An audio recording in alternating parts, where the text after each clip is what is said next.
전국의 시청자 여러분 안녕하십니까. 44명의 생존자와 66명의 사망자, 그렇게 생과 사를 가른 아시아나 항공기 추락 사고는 무리한 착륙 시도가 그 주된 사고 원인으로 속속 밝혀지고 있습니다. 이와 같은 무리, 순리 아님은 곧 우리 사회 곳곳에 배어있는 분위기입니다. 7월 27일 MBC 뉴스데스크 시작하겠습니다. 이번 사고는 일단은 정상적인 항로를 잡고 활주로를 향해서 착륙을 시도하던 사고 여객기가 기체가 발견된 장소의 반대편 산등성에 1차로 충돌한 뒤에 그 탄력으로 기체가 산 마루를 넘어서 사고 장소로 굴러 떨어진 것으로 확인이 되고 있습니다. MBC 취재팀의 항공 촬영 분석 결과를 홍순관 기자가 먼저 보도해드리겠습니다. 현재 위치에서 헬리콥터 바로 앞이 사고 지점이고 자세히 보이진 않지만 바다 건너 활주로가 있습니다. 그 너머 목포 시내가 위치해 있습니다. 비행기가 추락한 운거산의 높은 정상에서 산을 아래로 내려다보면 사고 지점과 맞은편 쪽에 큰 물체와 부딪힌 듯한 흔적이 보입니다. 둥그런 모양으로 숲이 훼손된 지역에서 랜딩 기어와 기체 일부가 발견됐고 사고 조사를 벌이는 모습이 보입니다. 이로 미루어 어제 사고 경위는 활주로를 향해 착륙 시도를 하던 비행기가 고도를 높이지 못해 산 정상 부근을 1차로 들이받은 뒤 그 탄력으로 맞은편으로 튕겨져 넘어간 것으로 보입니다. 제가 뒤에 거기서 제 좌석에서 들을 때 바퀴 내리면 착륙한다는 거잖아요. 그거를 그러니까 3번 시도할 때 3번째 그렇게 됐습니다. 기체가 발견된 지점에 나무들의 무너진 방향 또한 위에서 아래로 쏠려 있어 비행기가 뒷산에서부터 굴러떨어졌다는 설명이 설득력을 갖습니다. MBC 뉴스 홍순관입니다. 네, 이번 항공기 사고는 또 관제사의 착륙 허가가 채 내려지기도 전에 조종사가 임의로 랜딩 기어를 내리는 등 착륙을 하려다가 사고를 낸 것으로 밝혀졌습니다. 교통부 사고대책본부에 나가 있는 최용익 기자가 이 소식 전해드리겠습니다.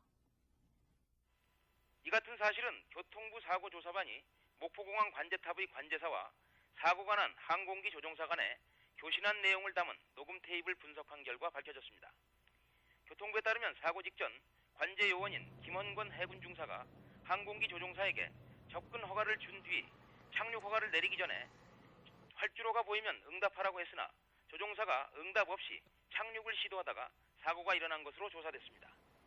이에 따라 교통부는 이번 사고의 원인이 관제사의 과실보다는 조종사의 과실로 지나치게 낮은 고도를 유지하면서 활주로로 접근했거나 갑작스런 기상 변화로 기압이 뚝 떨어지는 이른바 에어포켓 현상이 생기는 바람에 비행기가 급강하였을 가능성 등이 두 가지 중 하나라고 보고 있습니다.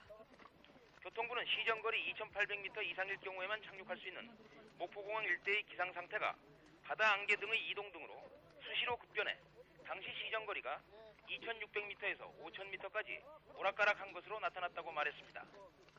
교통부는 보다 정확한 사고 원인은 김해에 있는 대한항공정비본부에서 분석하고 있는 CVR, 즉 음성 기록 장치에 대한 판독 결과가 나오는 내일 새벽쯤 알 수 있다고 밝히고, 그러나 착륙 허가가 내리기 전에 조종사가 랜딩 기어를 내리는 등 착륙 준비를 한 것은 명백한 과실이라고 밝혔습니다. 지금까지 교통부 사고대책본부에서 MBC 뉴스 최용익입니다. 네, 사고의 직접 원인은 역시 무리한 착륙 시도로 속속 밝혀지고 있습니다. 이번에는 어제 사고 경위와 원인을 컴퓨터 그래픽을 통해서 추적해 보도록 하겠습니다. 최일구 기자의 보도입니다. 서울을 출발한 아시아나 항공 여객기가 목포 상공에 진입한 시간은 어제 낮 3시쯤. 당시 목포 일원 상공에는 비바람과 짙은 안개가 끼어 시계가 극히 불량한 상태였습니다. 이 같은 악천후에도 불구하고 여객기는 1차 착륙을 시도했다 실패했습니다.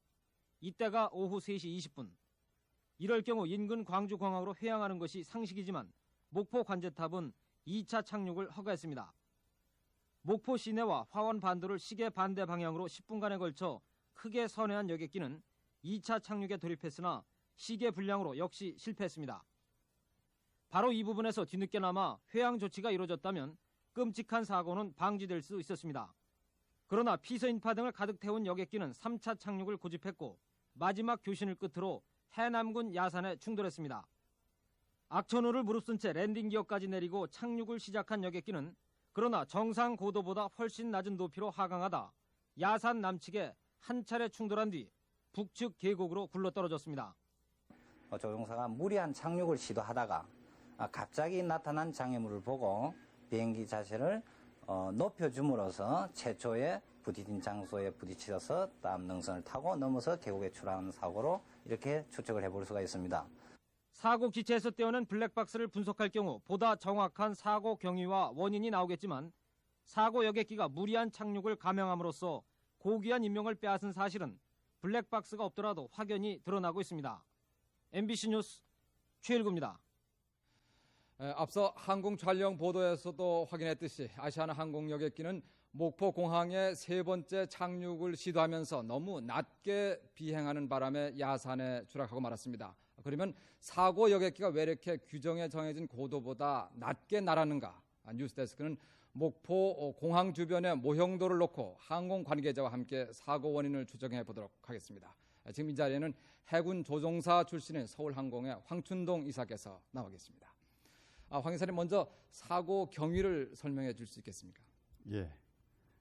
모형도에서 주변 상황을 말씀을 드리면은 사고 지점은 바로 이 지점이고 목포 비행장은 대략 동서로 위치해 있고 왼쪽에 목포 시내가 있습니다.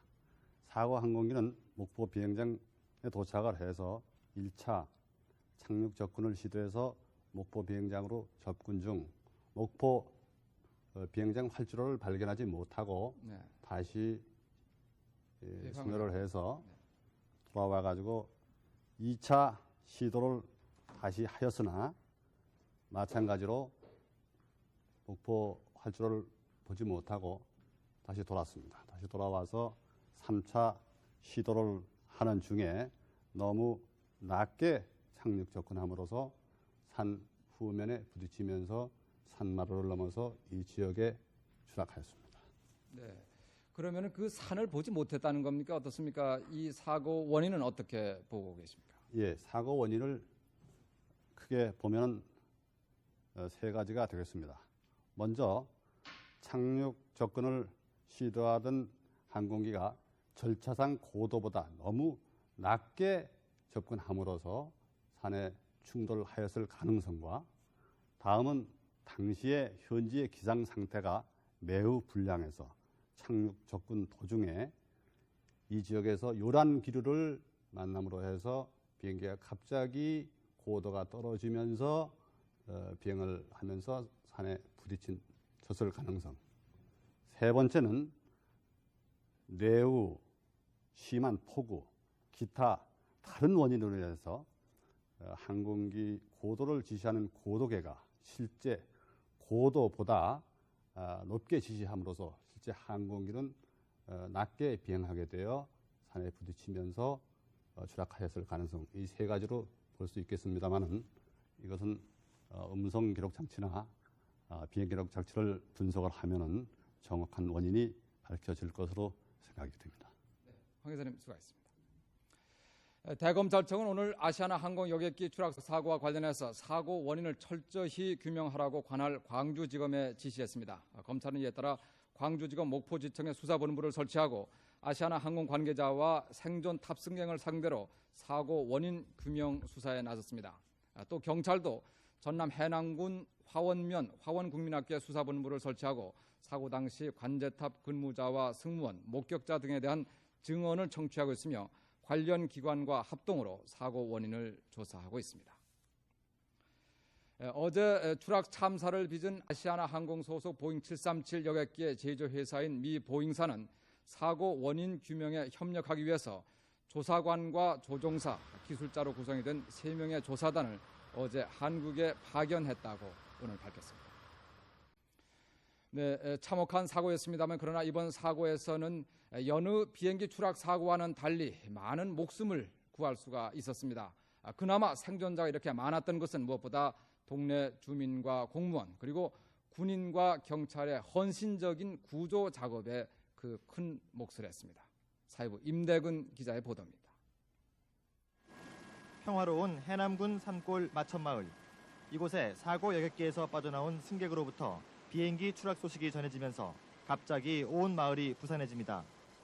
50여 가구 주민들이 서둘러 등산로도 없는 운거산 중턱을 헤치고 올라갔습니다.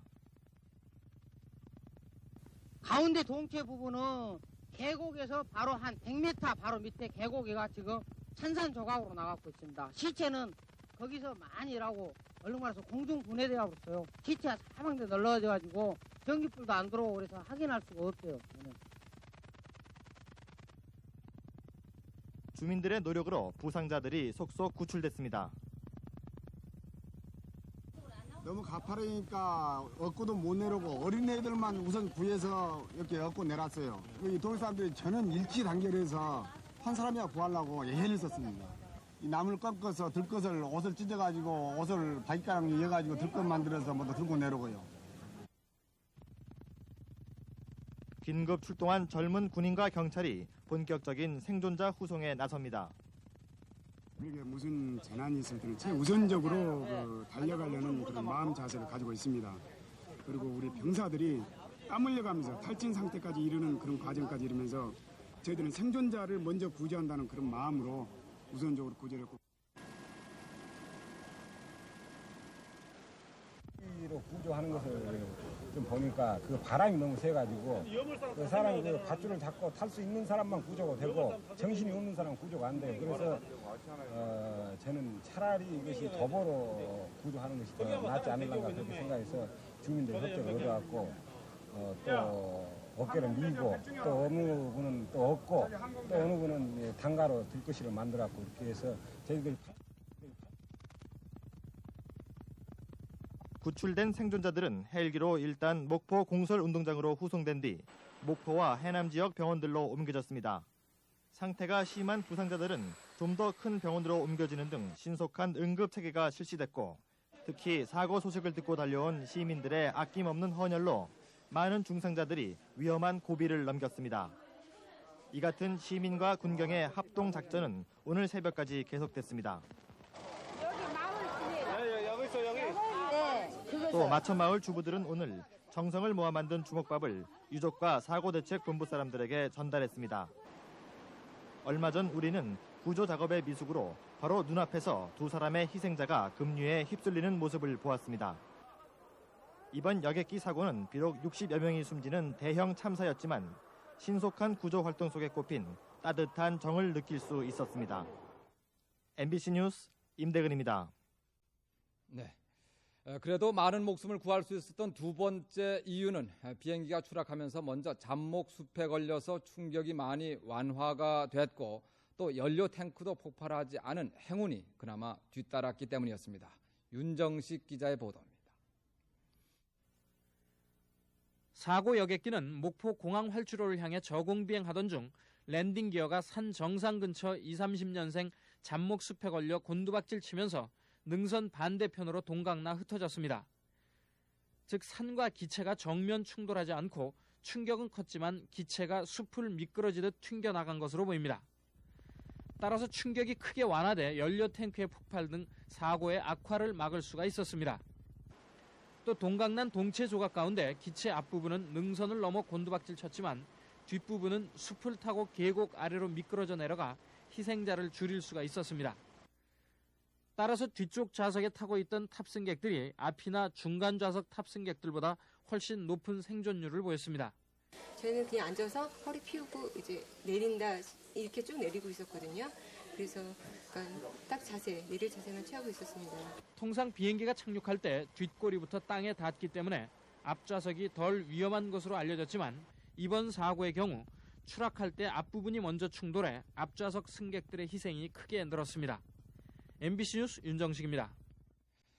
지금 목포와 해남 지역 병원에서 분산 치료를 받고 있는 생존자 44명은 대부분 상태가 호전이 돼서 점차 평온을 되찾고 있습니다. 입원한 생존자들의 동태를 목포문화방송 한승현 기자가 전해드립니다. 병원에 후송될 당시만 해도 뇌출혈과 복합골절로 생명이 위독했던 중환자들은 의료진의 밤샘 수술에 힘입어 1차 고비를 넘겼습니다. 생존자들은 가족들이 건네는 말에 웃음으로 답하는 등 상태가 상당히 호전된 모습입니다. 상당히 전신적으로 손상이 심한 환자들이었는데 응급 후송이 상당히 빨리 잘 된 것 같습니다. 44명의 부상자가 치료를 받고 있는 목포와 해남 등지의 병원에는 가족들이 사고의 충격을 벗고 환자 치료에 정성을 다하고 있습니다. 그렇지만 사고 당시에 처참했던 상황은 아직도 가시지 않고 있습니다. 7년 만에 모국을 찾은 𝗔𝗀𝗶 𝗔𝗀𝗶 씨는 5살 난 딸을 불의의 사고로 잃어 주위 사람들을 안타깝게 하고 있습니다. 사망자 웅구가 안치되어 있는 목포 시내 병원 영안실에는 유가족들의 오열이 사고 당시의 참상을 전하고 있으며 사체가 제때 사고 현장에서 병원에 후송되지 않아 유가족들의 슬픔을 더해주고 있습니다. 한편 서울 은평구 4살 송미영 양의 사체가 기체 밑에 깔린 채 아직까지 인양되지 않고 있어 유족들을 안타깝게 하고 있습니다. 목포에서 MBC 뉴스 안승현입니다. 이번 사고로 숨진 66명의 희생자 시신은 광주와 목표 그리고 해남 등 8개 병원에 분산 안치됐고 일부는 유족들에게 인계됐습니다. 합동 분향소가 마련이 되어 있는 조선대학 부속병원에 지금 광주문화방송 중계차가 나가 있습니다. 이강세 기자 전해 주십시오. 네. 항공기 추락사고 희생자들의 넋을 기리기 위해 마련된 이곳 합동 분향소에는 이들의 안타까운 죽음을 애도하듯 비가 내리고 있습니다. 참혹한 사고 현장에서 차가운 하룻밤을 보내고 이곳으로 옮겨진 희생자들의 시신을 맞이한 유족들은 다시 한번 오열을 터뜨리며 끔찍한 사고에 대한 기억에 몸서리치고 있습니다. 이곳 광주 조선대 부속병원 영안실에는 사고 비행기의 부기장인 박태환 씨 등 13구의 희생자 사체가 안치되어 있습니다. 또한 광주 전남대병원과 기독병원 영안실에도 합동 분향소가 마련된 등 66구의 사체는 광주와 목포, 해남 지역의 8개 병원으로 옮겨져 사고 이후 두 번째 밤을 맞고 있습니다. 천막으로 마련된 합동 분향소 주변에서는 다소 지친 표정의 유가족과 친지들이 아시아나 항공사 측과 장례 절차 등을 논의하며 다시 한번 희생자의 죽음을 안타까워하고 있습니다. 또한 영안실 주변에는 129 응급 구조 반원과 자원봉사자들이 유족들의 안내를 맡으며 함께 밤을 보내고 있습니다. 한편 오늘 밤 헬기와 구급차로 이곳으로 옮겨졌던 18구의 사체 가운데 황인기 기장 등 4구의 시신은 가족들의 요청에 따라서 오늘 저녁 7시 30분 발 아시아나 항공기편으로 서울로 운구됐습니다. 지금까지 광주에서 MBC 뉴스 이강세입니다. 이번에는 사고 희생자들의 장례 절차와 보상 대책 알아보겠습니다. 김포공항 아시아나 항공사 사무실 사고대책본부에서 김장겸 기자가 취재하고 있습니다. 김 기자 전해 주십시오. 네, 사망자들의 장례 일정은 아직까지 구체적으로 결정되지 않았습니다. 당초 아시아나 측은 사고 현장 부근 병원에서 합동 연결식을 갖는 것을 고려했습니다. 그러나 많은 희생자들이 서울에 연고를 가지고 있어 사체를 서울로 옮기기를 원하고 있습니다. 이미 기장 황인기 씨 등 사체 5구는 오늘 밤 서울로 운구됐습니다. 따라서 사고대책본부는 서울 88체육관 등에서 합동 연결식을 갖는 방안을 유족들과 협의하고 있는 것으로 알려졌습니다. 이번 사고로 사망한 승객들에 대해서는 각각 최고 13만 5천 달러, 약 1억 800여만 원씩의 보험금이 지급됩니다. 또 승무원들에 대해서도 각각 10만 달러, 약 8천만 원까지의 보험금이 지급됩니다. 그리고 이번 사고의 원인이 만약 기장 과실로 최종 확인됐을 때는 승객들은 보험금 이외에 따로 배상금을 청구할 수 있습니다. 사고대책본부는 기장 과실 유무와 관계없이 사망자와 부상자들에게 따로 위로금을 지급하겠다고 밝혔습니다. 위로금 액수는 희생자 가족들과 협의할 방침이라고 덧붙였습니다. 사고대책본부는 그러나 탑승 신고를 하지 않고 탑승했다 사망한 어린이 4명의 경우 운송 약관을 어겼기 때문에 보험금 지급에 따른 적법성 여부가 논란이 되고 있다고 밝혔습니다. 지금까지 김포공항 사고대책본부에서 MBC 뉴스 김장겸입니다. 지금부터는 이번 사고의 먼 원인 그리고 희생을 조금 더 줄일 수는 없었는지 보도해 드리도록 하겠습니다. 지난 88년도부터 국내선에서도 복수 민항 시대가 열리긴 했습니다만 국내 항공사는 승객의 안전보다는 승객 유치와 노선 증설 경쟁에 급급해왔다는 지적입니다. 최기화 기자의 보도입니다.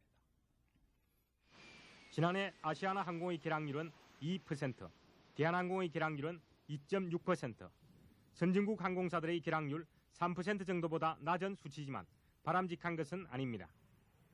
육상교통체증으로 승객이 매년 100여만 명 이상 늘자 두 항공사는 국내선에서도 적자를 개선할 수 있는 호기로 보고 경쟁적으로 승객을 유치하기 위해 가급적 결항을 피하고 무리하게 운항을 강행하고 있기 때문입니다. 국내 항공사들은 또 착륙 공항 사정으로 회항할 경우 연료비 등 손실 비용이 적지 않고 다음 운항에 차질이 생겨 경쟁사의 승객을 뺏기는 만큼 조종사들이 안전을 무시한 채 무리하게 착륙할 경우에도 묵인해온 것으로 알려졌습니다. 이 같은 분위기로 조종사들도 회항이 잦으면 인사에 불이익을 당하기 때문에 무리하더라도 착륙을 강행할 수밖에 없는 현실은 공공연히 알려져 왔습니다.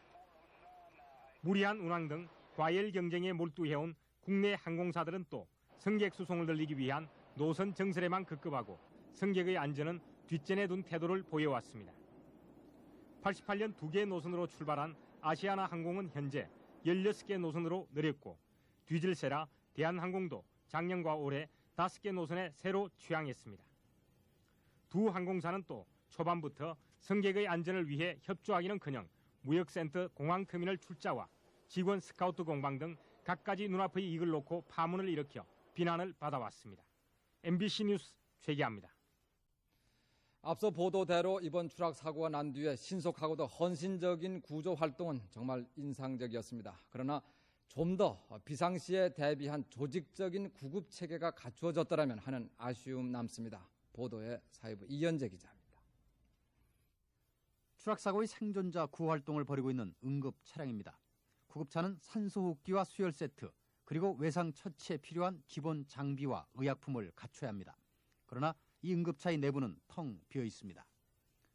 정부는 2년 전인 지난 91년 7월부터 응급의료 제도를 마련해 전국적으로 시행하고 있습니다. 260개 응급의료병원을 지정하고 129 응급신고 전화와 무선 통신망을 만들어 운영하고 있습니다. 그러나 실제 운영 상태는 부실합니다. 119 서울 나오세요. 119 서울 나오세요. 119 서울 나오세요. 게다가 전담 의사를 두고 응급실을 운영하는 병원은 많지 않습니다. 구급차가 환자를 이송할 때 응급처치를 담당할 응급구조사가 동승하도록 되어 있으나 전국의 구조사는 153명으로 전체 수요 인력의 3분의 1에 불과한 실정입니다. 응급구조사에 대한 그 제도가 아직 우리나라에서는 확립이 되어 있질 않은데요. 응급과 각해하고요, 보사부 사이에 어떤 그 합의점을 아직 확실하게 못 본 걸로 이제 알고 있습니다. 응급의료 체계가 제대로 가동되기 위해선 무엇보다도 수익성이 낮다는 이유로 방치되고 있는 응급의료에 대한 과감한 투자와 함께 응급의료 전문의 양성과 응급의료과의 신설 등 제도적 개선이 시급하다는 지적입니다. MBC 뉴스 이현재입니다. 어느샌가 우리나라도 이제 민항시대가 열렸다고들 말합니다. 그러나 늘어나는 항공기 운항 편수에 비해서 어제 비행기 참사에서 보시는 것처럼 우리나라 대부분의 지방공항들은 승객들의 편의시설은 논외로 한다 하더라도 항공기의 이착륙 자체가 매우 불안한 실정입니다. 사회부 심원택 기자가 취재했습니다. 울산공항 활주로에 나와 있습니다. 길이는 1,500m, 폭은 30m로 어제 사고가 난 목포공항과 함께 가장 짧은 활주로입니다. 이 활주로에 하루 28번 비행기가 이착륙합니다. 활주로 길이가 짧은 만큼 100석 정도의 소형 여객기만 들어올 수 있습니다. 이착륙 시 충격으로 활주로가 균열되자 몇 번을 덧씌운 듯 새로 포장한 흔적이 있습니다. 강릉공항은 활주로의 균열이 심해 아예 폐쇄된 상태입니다. 지방공항은 대부분 애초 군용 비행장으로 만들어졌는데 여기에 중량이 훨씬 무거운 민간 여객기가 이착륙하면서 활주로가 충격을 감당하지 못하고 있습니다. 이착륙을 유도하는 관제 장비는 더욱 한심합니다. 대부분 공항이 레이더를 갖추지 못한 것은 물론 간단한 시정기조차 없는 곳이 많습니다. 저쪽 저 아파트가 보인다 그러면 운동장 안테나가 보인다 그러면 저 조명탑이 보인다 그러면 3.5km 이런 식으로. 최근 들어 우리나라의 항공 수요는 해마다 24%씩 급격히 늘어나고 있습니다. 이에 따라 전국 곳곳에 새로 국내 노선이 개설되고 운항 편수도 늘어나고 있습니다. 그러나 늘어나는 공항 수만큼 안전시설은 따라가지 못하고 있습니다. 승객을 수송하는 항공기가 갈 적에 기상이 나쁘다 하면은 소위 우리가 얘기하는 계기 비행 상태에서 그 비행장에 이착륙을 할 수 있을 정도의 보안 시설이라든가 관제 장비는 갖추고 있어야 된다. 교통부는 오는 97년까지 3천억 원 이상을 투입해 지방공항 확장 사업을 벌이고 있으나 늘어나는 항공 수요와 비례한 안전성 확보에는 미흡하다는 지적입니다.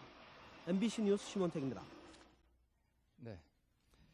아시아나 항공기 추락 사고의 여파로 각 여행사에는 국내 항공편을 예약한 손님들의 걱정스러운 문의 전화가 이어지고 있습니다. 아예 해약 사태까지 속출하고 있습니다. 한정우 기자입니다.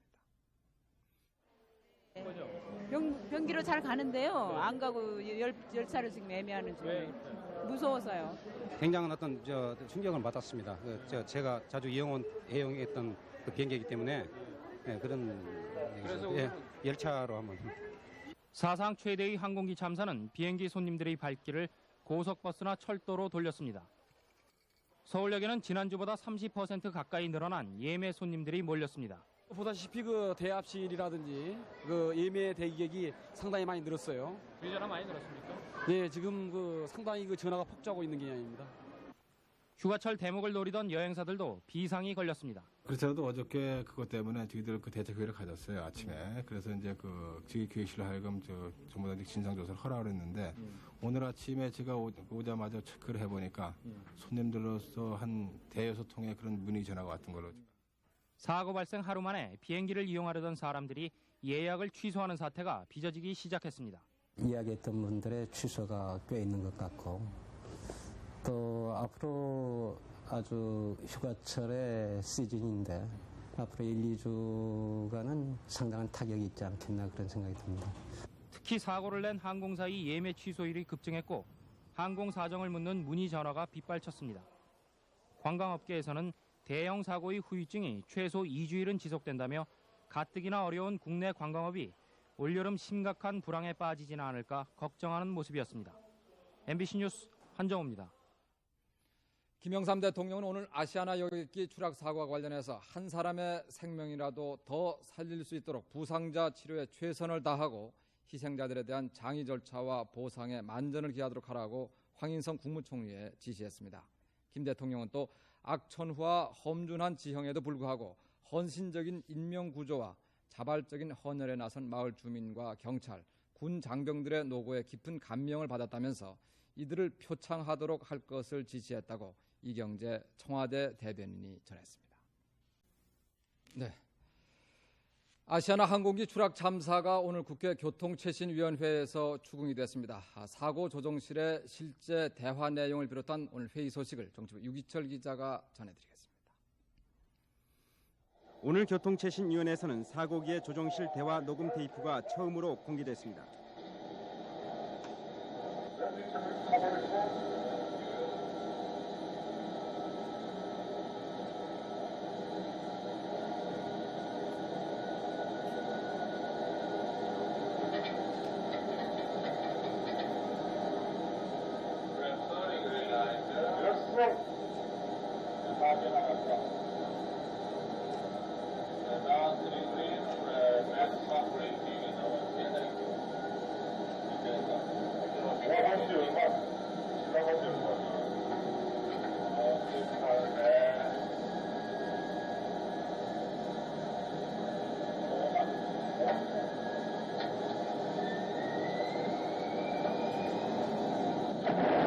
내몽곡을 휘는 묵념을 하겠습니다. 66명의 희생자에 대한 추모의 묵념을 마친 뒤 여야 의원들은 이번 사고의 책임 소재와 항공 정책의 부재를 집중적으로 따졌습니다. 생명을 담보로 하는 무모한 행위는 일어나서는 안 되는 것입니다. 이건 제약 중에서도 최대 제약입니다. 적어도 교통부 장관은 몇 년 할지 모르지만 또 언제까지 할지 모르지만 내가 교통부 장관 할 때 이런 계획을 세웠다. 결국 이것이 한국 공항계획하고 항공정책의 뼈대가 됐다. 이런 걸 남기라 이거예요.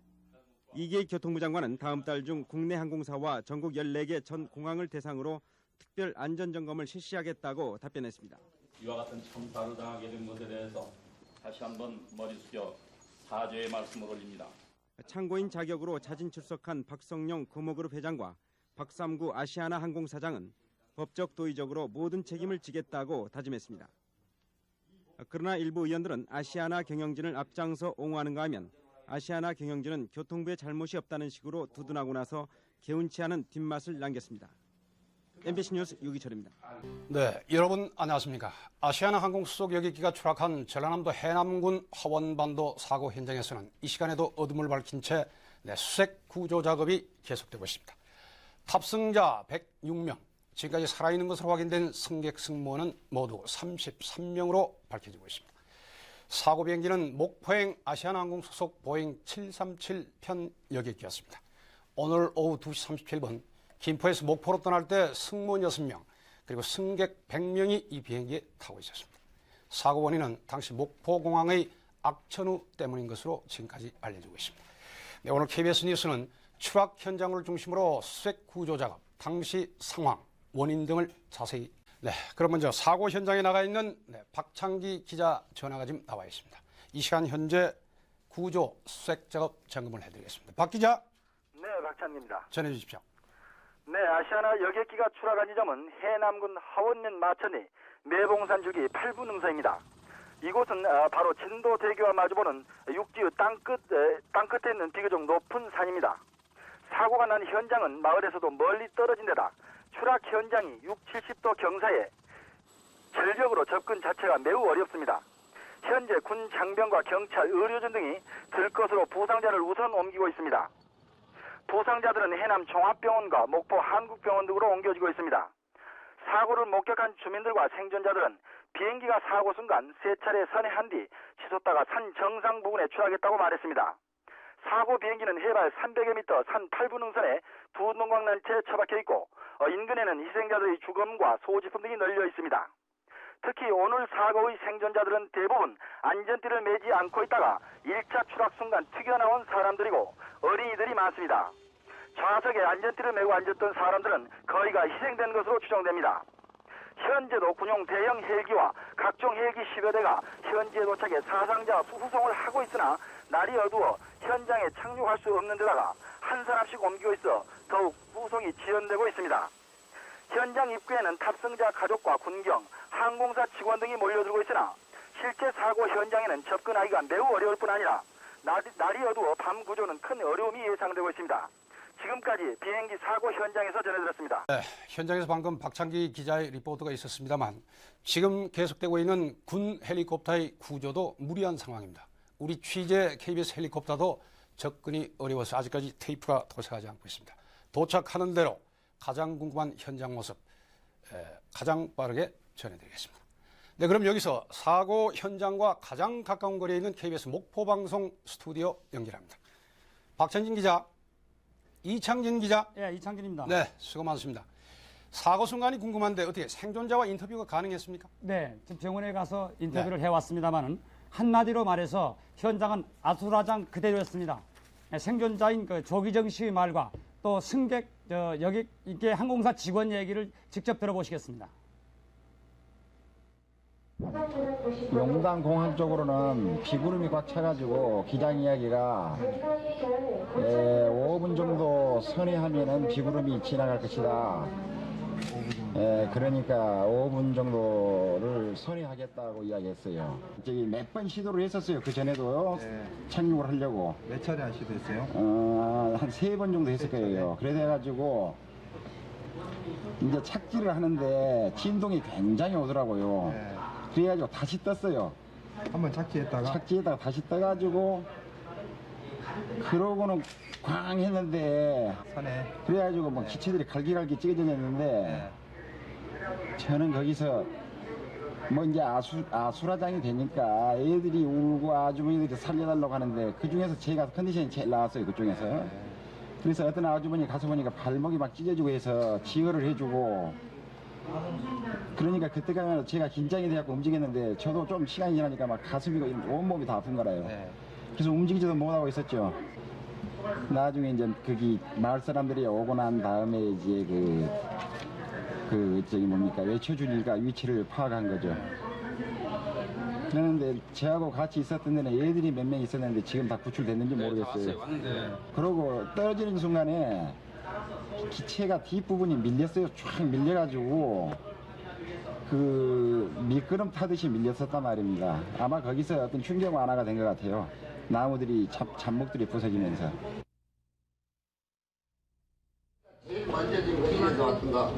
맨 처음에 착륙을 시도하려다가 안개가 끼어서 활주로가 안 보인다고 저기 돌았어요. 그 다음에 다시 떠가지고 기장이 방송을 하더라고요. 지금 장마 때문에 시야가 활주로가 안 보여서 한 5분 선회하다가 가면은 착륙할 수 있다고. 다시 착륙 시도하다가 다시 한번 차고 올라갔어요.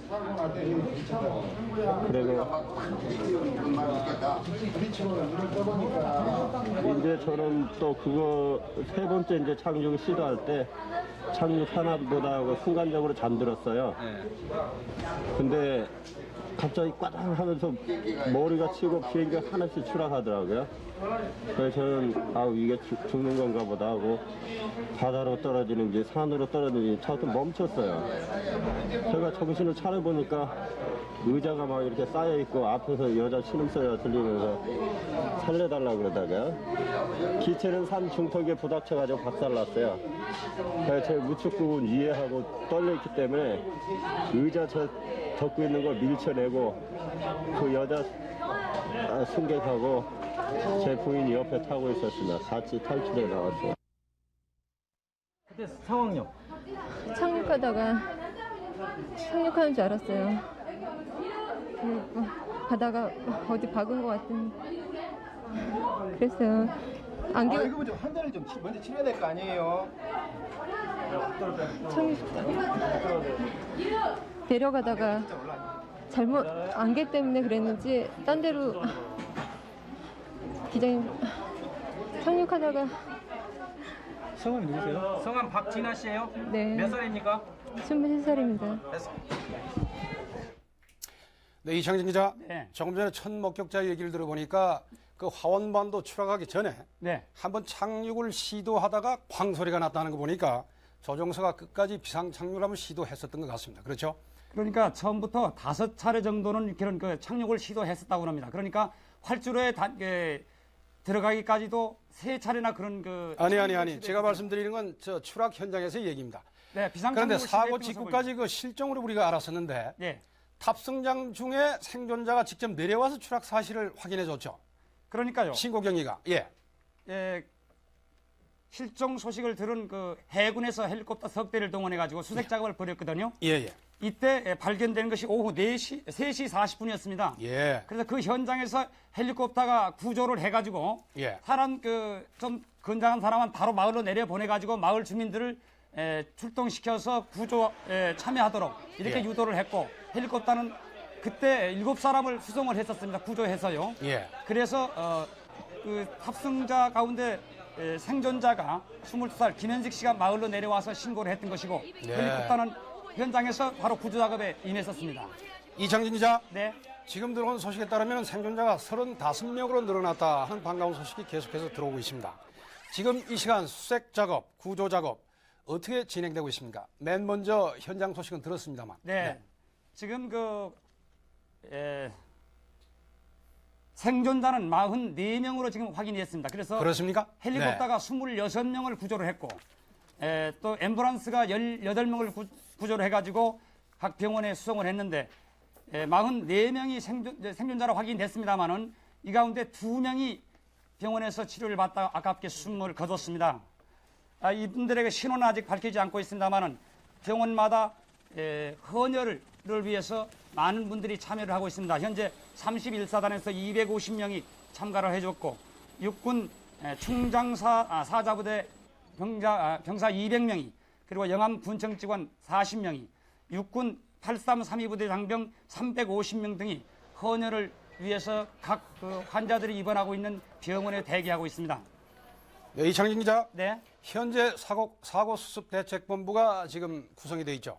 어떤 움직임입니까? 지금 목포시장을 여객기 사고 수습 대책본부장으로 해서 긴급 사고 대책본부가 구성이 됐습니다. 그래서 육군과 해군, 공군에서 헬리콥터 6대가 지원이 돼서 지금 활동 구조 작업을 지원하고 있고요. 경비정 20척을 또 동원해서 부상자를 수송하는 데 참여하고 있습니다. 이 밖에도 목포 소방서가 구급차를 긴급 지원해서 현지에서도 구조 작업을 벌이고 있습니다.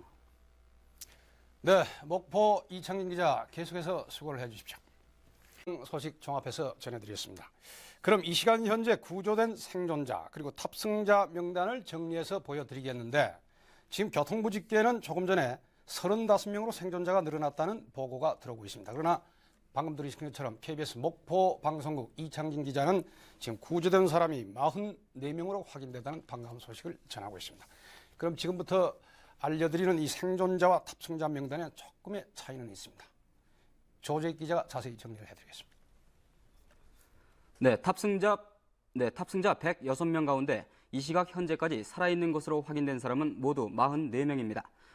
이 가운데 목포 한국병원의 목포시 신용회 아파트에 사는 40살 조기정 씨, 부천시 고강동에 사는 아시아나 항공 직원 김영균 씨, 경기도 부천시에 사는 11살 이민훈 군, 인천시 박천동에 사는 40살 신준영 씨, 서울 성산 이동에 사는 김화정 씨, 11살 조현석 군, 전라남도 목포시에 사는 22살 윤의중 씨, 서울시 관악구에 사는 20살 김현식 씨, 서울 사당동에 사는 29살 최현권 씨, 5살 윤승호 군, 그리고 아직 신원이 확인되지 않은 1명 등 모두 11명이 입원해 있습니다.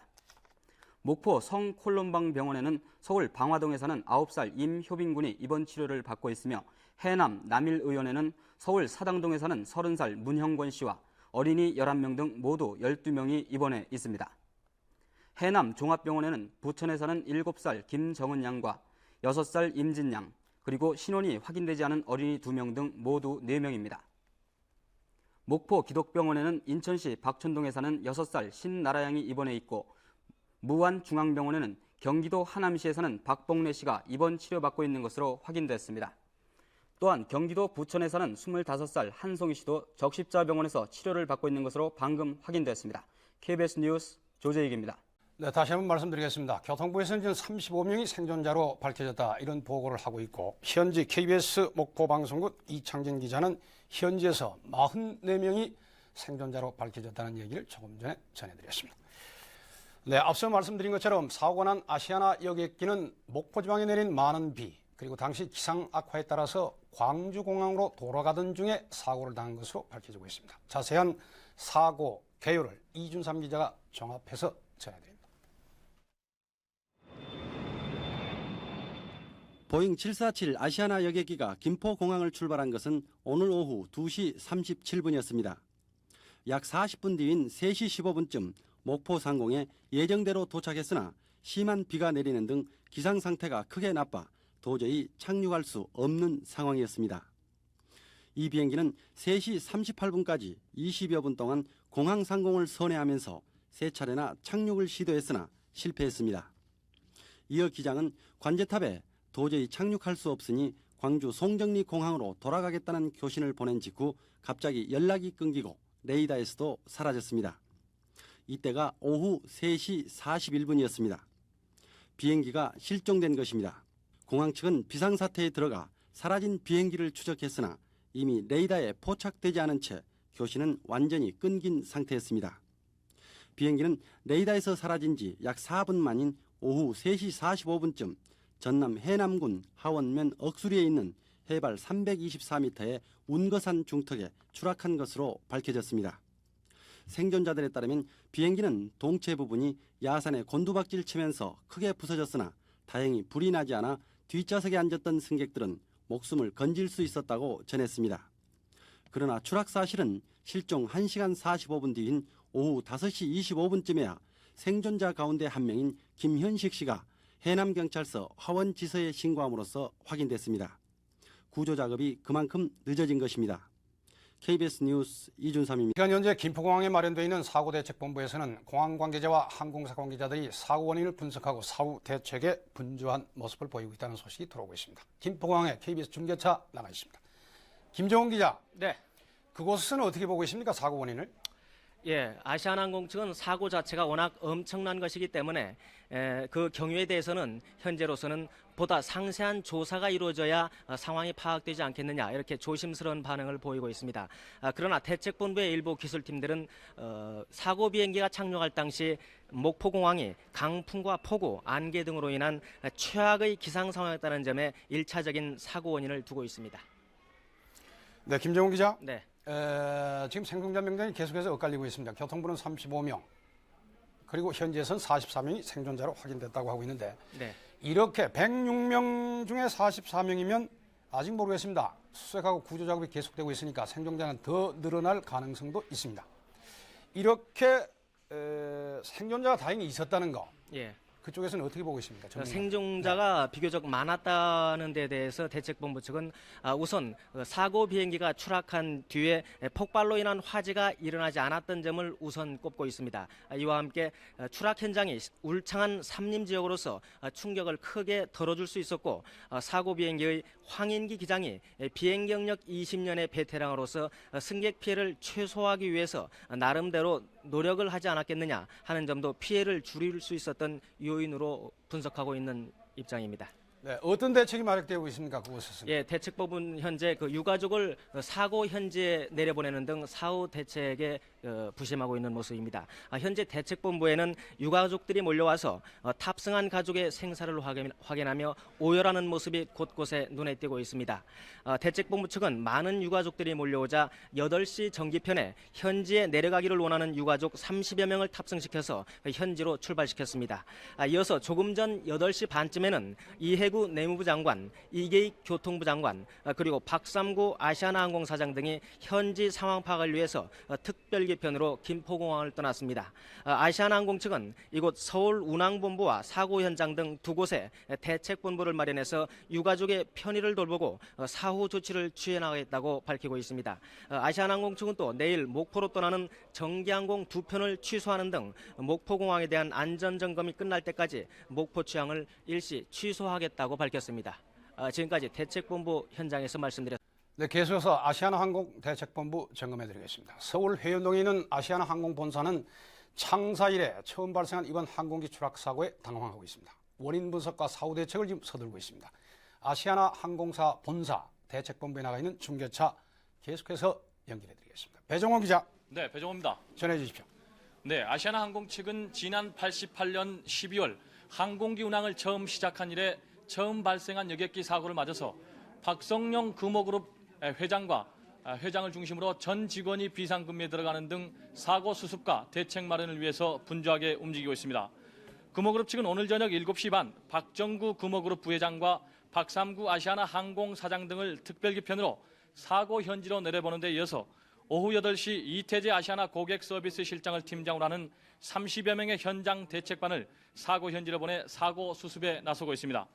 박성용 금호그룹 회장은 방금 전 아시아나 항공 본사에 마련된 임시 기자실에서 기자회견을 열고 이번 여객기 추락 사고에 대해 유가족과 국민들에게 머리 숙여 사죄한다고 밝히고 사고를 당한 승객들에게는 보험금 외에 별도로 배상금을 지급할 계획이라고 덧붙였습니다. 아시아나 항공은 현재 영국의 로이드 보험회사와 현대해상화재 등 국내 8개 보험회사에 보험이 가입돼 있습니다. 사고 승객들은 이 보험에 따라서 사고 승객 한 사람당 최고 13만 불, 우리나라 돈으로 약 1억여 원의 보험금이 지급되게 돼 있습니다.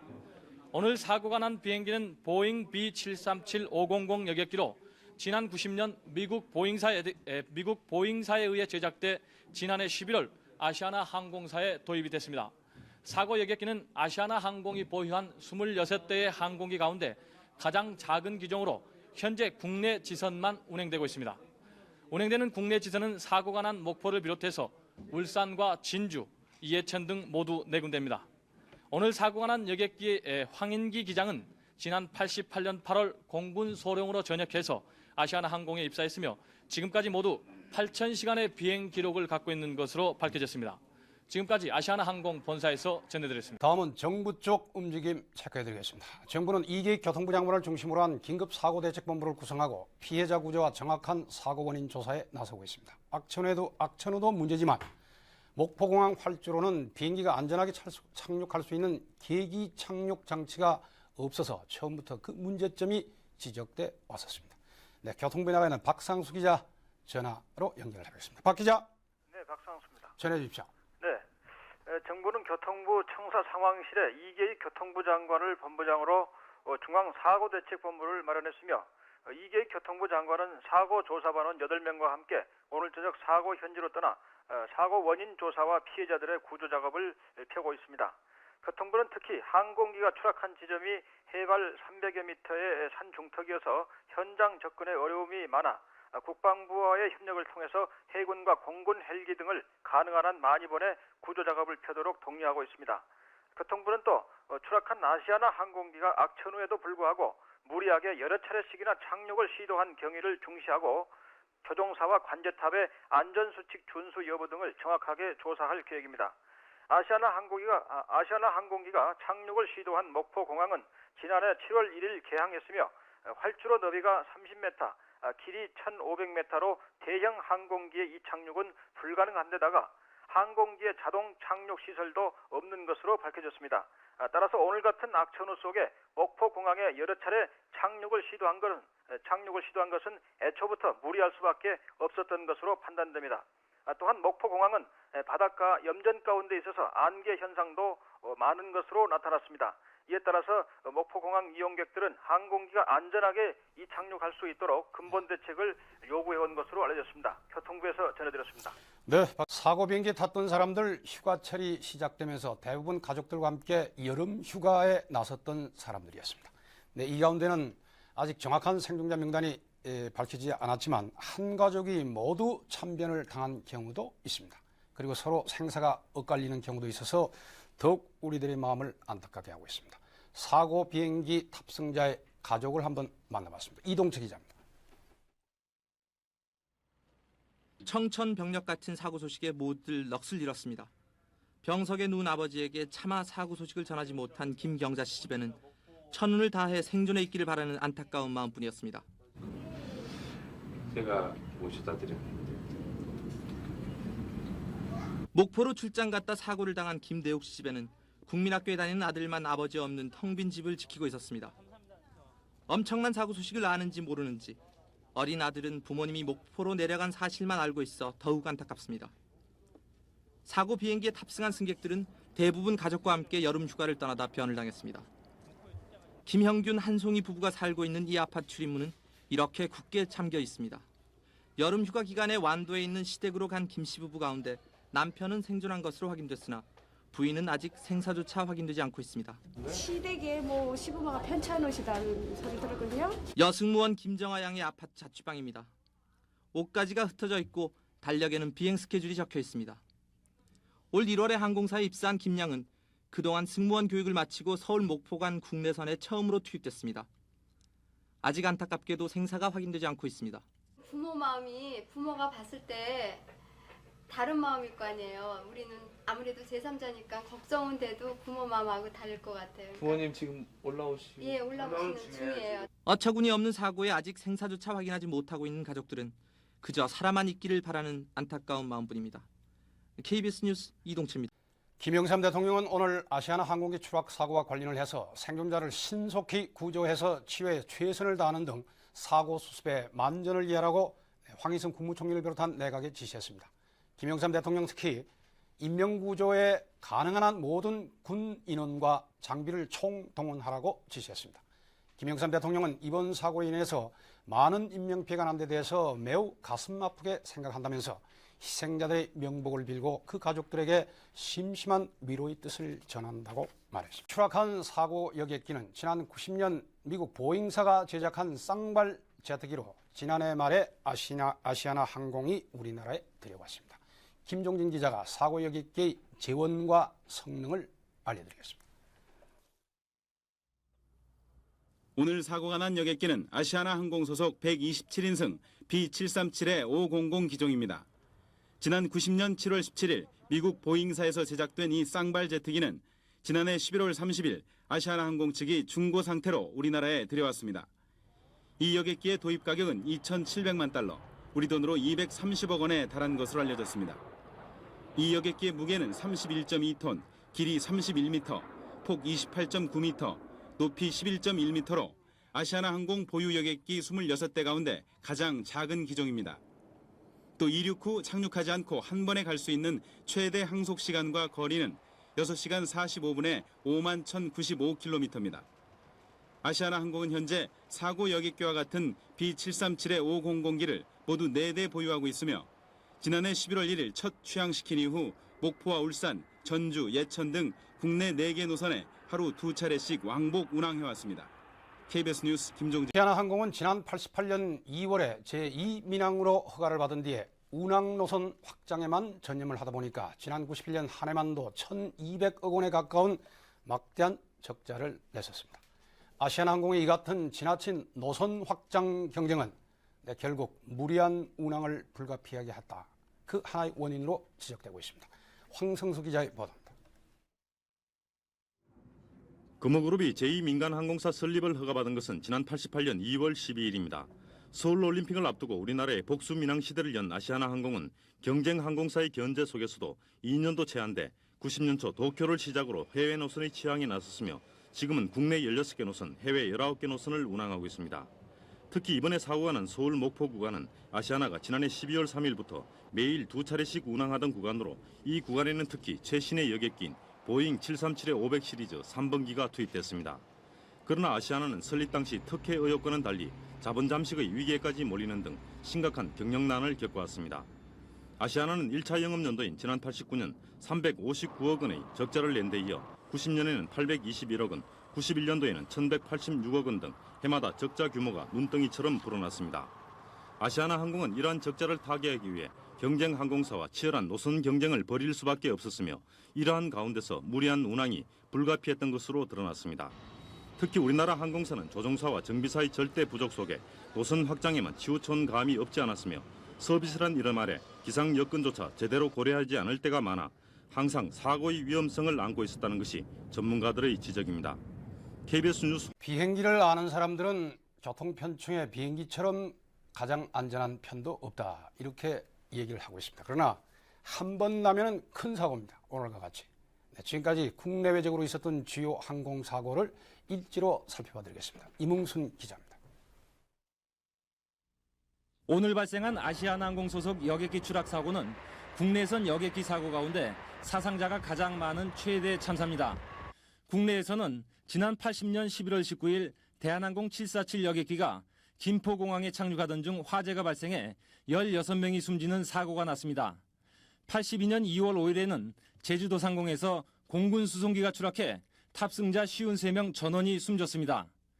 해외에서 발생한 국내 여객기 사고로는 지난 83년 9월 1일 사할린 근해상공에서 대한항공 여객기가 소련 공군기의 미사일에 피격돼 탑승객 269명 전원이 숨지는 참사가 있었습니다. 또 87년 11월 29일에는 바그다드를 이륙한 대한항공 여객기가 랑군 상공에서 실종돼 탑승객 115명이 숨졌습니다.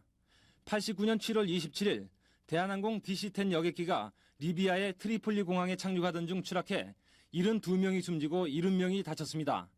지난 88년부터 국내선 취항을 시작한 아시아나항공은 오늘 사고 이외에는 92년 1월 6일 제주공항에 착륙하던 중 기체 일부가 균열되는 사고가 있었지만 사상자는 없었습니다. KBS 뉴스 다시 사고 현장에 나가 있는 박창기 기자 전화로 연결을 해보겠습니다. 박 기자. 네, 지금 상황은 어떻게 전개되고 있습니까? 네, 사고 현장에는 아직도 운구되지 못한 주검이 곳곳에 남아있고 부서진 비행기 잔해가 널려 있습니다. 또한 1차 충격 후 비행기가 크게 두 동강 나면서 몸체 부분이 산에 처박히고 이 과정에서 비행기 몸체가 크게 찌그러져 이 안에 아직도 상당수의 승객이 남아있습니다. 사고 발생 4시간이 지난 밤 7시 30분쯤까지는 대부분 부상자가 후송됐고 현재는 대형 군용 헬기가 불을 밝히며 사상자를 한 명씩 옮기고 있으나 들것을 이용한 후송은 산이 험하고 미끄러워 거의 불가능한 실정입니다. 사고 현장에는 인근 보건소와 병원 의료진들이 아직도 산 정상에서 구조 작업을 벌이고 있고 경찰과 군 병력도 계속 추가 배치되고 있습니다. 그러나 현장은 산 정상에 가까운 데다가 접근하는 진입 도로가 비포장 시골길로 교통사정이 나쁘고 여기에 차량과 인파까지 몰려 큰 어려움을 겪고 있습니다. 그러나 찌그러진 비행기 기체 안에 아직도 사상자가 남아있는 것으로 추정되지만 장비 수송이 어려워서 구조에 큰 어려움을 겪고 있습니다. 오늘 생존자들은 대부분 1차 충격 당시 밖으로 튀겨나온 사람들이고 안전띠를 메고 앉아있던 사람들은 대부분 희생된 것으로 추정됩니다. 지금까지 현장이었습니다. 현장을 촬영한 테이프가 도착하는 대로 뉴스 중간에 곧 보여드리겠습니다. 다시 KBS 목포 방송국 스튜디오 연결합니다. 이창진 기자. 네, 목포입니다. 조금 전에 생존자 틀림없이 44명으로 늘어났다고 얘기했죠? 네. 네. 44명이 구조가 됐죠? 구조됐고. 네, 구조됐는데 네. 구조돼서 병원에서 옮기는 도중이거나 네. 병원에 치료를 받다가 두 분이 희생이 됐습니다. 네. 그래서 지금 생존자로 확인되어 있는 분은 42분이죠. 네. 그러니까 이제 후송된 사람은 44명인데 그렇습니다. 병원에서 숨진 분 빼면은 42명이 지금 생존자로 확인이 되고 있군요. 그렇습니다. 인터뷰 한번 들어볼까요, 다시? 네. 그때 상황을. 네. 그렇습니다. 용당 공항 쪽으로는 비구름이 꽉 차가지고 기장 이야기가 5분 정도 선회하면은 비구름이 지나갈 것이다. 그러니까 5분 정도를 선회하겠다고 이야기했어요. 저기 몇 번 시도를 했었어요. 그 전에도 착륙을 하려고. 몇 차례 한 시도했어요? 한 3번 정도 했을 거예요. 그래가지고 이제 착지를 하는데 진동이 굉장히 오더라고요. 그래가지고 다시 떴어요. 한번 착지했다가 다시 떠가지고 그러고는 꽝 했는데 그래가지고 뭐 기체들이 갈기갈기 찢어졌는데 저는 거기서 뭐 이제 아수라장이 되니까 애들이 울고 아주머니들이 살려달라고 하는데 그 중에서 제가 컨디션이 제일 나왔어요. 그 중에서. 그래서 어떤 아주머니 가서 보니까 발목이 막 찢어지고 해서 지혈을 해주고 그러니까 그때가 제가 긴장이 돼갖고 움직였는데 저도 좀 시간이 지나니까 막 가슴이 온몸이 다 아픈 거라요. 그래서 움직이지도 못하고 있었죠. 나중에 이제 거기 마을 사람들이 오고 난 다음에 이제 저기 뭡니까 외쳐주니까 위치를 파악한 거죠.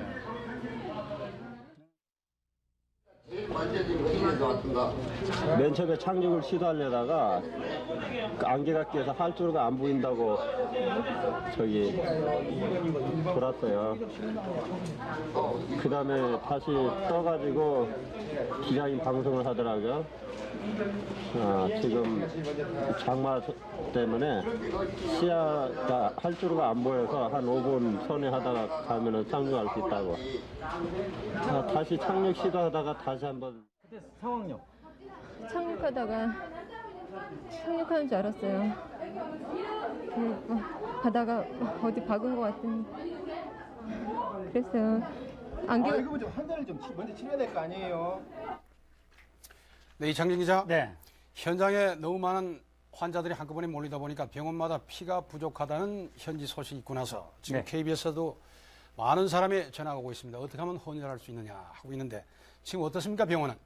지금 병원마다 그 군부대에서 네. 장병들이 그 헌혈을 위해서 가득 차 있습니다. 31사단에서 250명의 장병이 목포 한국병원과 기독병원에 와 있고 또 육군 충장사자부대 장병 200명도 목포에 와서 기다리고 있습니다. 또 영암 군청 직원 50명이 헌혈에 참가를 했고요. 육군 832부대 장병 350명도 헌혈에 참가를 함으로 인해서 이 시간 현재까지는 피가 부족한 실정은 아닙니다. 계속 헌혈을 받고 있기 때문입니다. 그러나 이제 중상자들이 워낙 많기 때문에 아마 그 치료하는 데는 모든 의료진들이 구슬땀을 흘리고 있고 또 병원마다 친지나 가족들의 그 생사를 확인하려는 사람들이 찾아들어서 더욱 혼잡을 이루고 있습니다. 네, 이창진 기자. 네. 군이 드디어 나섰군요. 네. 어떻습니까? 현지 대책본부의 움직임은? 네, 지금 목포 시장을 그 대책본부장으로 한 아시아나 여객기 사고 수습 대책본부는 이 시간 현재도 계속 그 구조 작업을 돕고 있습니다. 현재 그 헬리콥터가 육군, 해군, 공군에서 6대가 동원이 됐고 또 경비정 20척이 동원이 됐습니다.